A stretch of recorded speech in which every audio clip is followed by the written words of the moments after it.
Hello, এটা শুক্রবারের blog. শুক্রবার আসতে না আসতেই মানুষজনের বোধহয় চিকেন খাওয়ার যে একটা আগ্রহ, চিকেন খাওয়ার যে একটা ইচ্ছে, সেটা বোধহয় বেড়ে যায়।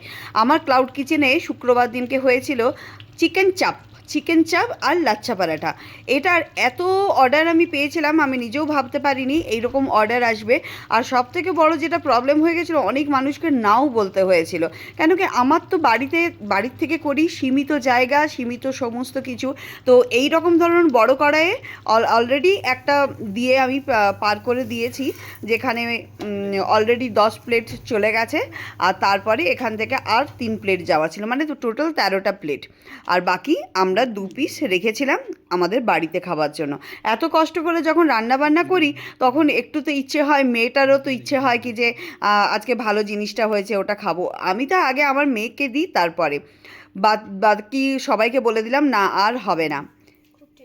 দেখুন তো কি খুশি হয়েছে এত সুন্দর খাবারটা পেয়ে। তো তাই জন্য যতগুলো দেওয়ার আমি ততগুলো দিই, আর বাকিগুলো বলে দিই কি যে পসিবল হবে না। আর সত্যি কথা বলতে চিকেন চাপটা অসাধারণ হয়েছিল খেতে।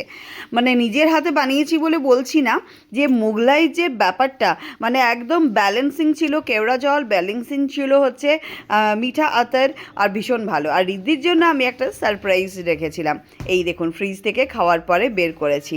দেখুন তো, এটা আপনারা চিনতে পারছেন? এটা তো খুব ভাইরাল আইসক্রিম, আমচি। হোকর এই আমচি আসে, এটা 200 টাকার দাম। গোটা সামারে হচ্ছে 200 টাকা দিয়েই সবাই কিনে কিনে এটাকে ভাইরাল বানিয়েছিল, কিন্তু আমি জেপ্টো থেকে এটা 180 রুপিসে পেয়েছি। আর ঋদ্ধিকে তো দেখে ভীষণই খুশি হয়ে গেছে। আর আমিও দেখে অবাক হয়ে গেলাম কি যে এই রকম ধরনের হয়, যেমন দেখে মনে হচ্ছে কি যে একটা সাবান কেসের মধ্যে সাবানটা রয়েছে, সোপ কেসের মধ্যে সোপটা রয়েছে এরকম, কিন্তু বাইরের আউটার পার্টটা হচ্ছে যেরকম ওই হোয়াইট চকলেট হয়, হোয়াইট চকলেট দিয়ে পুরো কভার করা, আর ভেতরে হচ্ছে আইসক্রিম রয়েছে। খেতে খারাপ ছিল না, আলফানজো আম দিয়ে তৈরি করা। তবে আমি বলবো কি যে আমাদের এই বেগুনফুলি বা গোলাপ খাস বা তোতাপুরি, এই যে এইগুলোর যে মিষ্টি ব্যাপারটা, সেটা আরও বেশি ভালো আলফানজোর থেকে।